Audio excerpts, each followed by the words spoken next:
Atin, may tanong ako sa iyo. Paano ba mo kumuha ng yung medical ba sa basic training? Ang kailangan kasing medical dito pag magti-training tayo is yung accredited siya ni DOH. Ngayon, after mo ma-enroll, choice mo naman kung kukuha ka na agad ng medical. Pero yung medical kasi is before ka mag-practicum, kailangan may present mo na siya. Kasi isa siya sa mga requirements para makapag-practicum ka. Kung gusto mo dito kay Far East, para hindi ka na mahirapan maghanap sa labas, kasi medyo mahirap talaga maghanap ng mga DOH accredited na medical.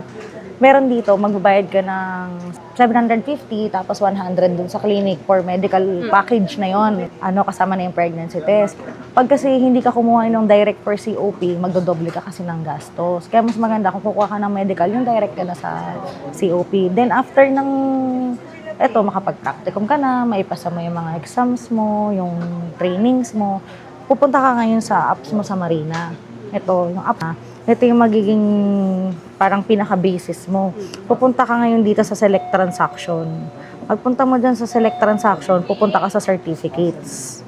Pagpunta mo sa certificates, salagay mo lang siya dyan issuance. Tapos yung class mo, basta pag na-select class mo na siya, may lalabas doon na BT.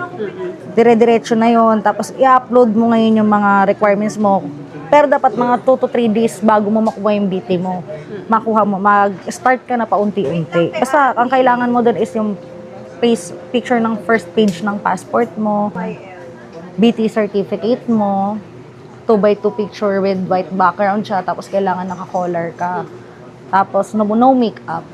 Wala siyang makeup. Talagang natural look lang siya, tapos hindi kailangan naka-smile. Close lang yung mouth, yun yung kailangan mo. Yun lang. Tapos ngayon, makikita mo na siya sa application.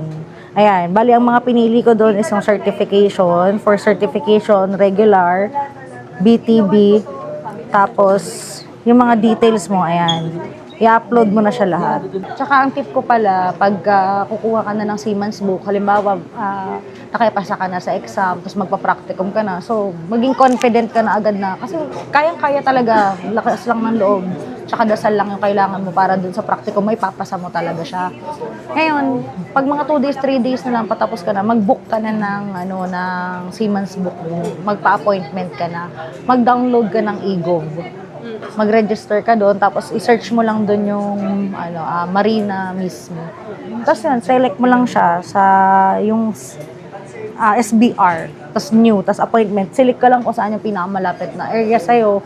Or kung kaya mo naman mga puntahan, iselect mo na yung nearest date para di ka na mahirapan. Tapos yun nga, ready mo lang din kung ano yung mga in-upload mo na requirements. Bali, ito po yung sample ng medical natin na accredited from DOH na pwede nating makuha para sa paggawa natin ng BT certificate. Sir Rinel, thank you very much po sa support. Nakuha ko na po yung BT certificate ko po kay Far East Maritime. God bless you po.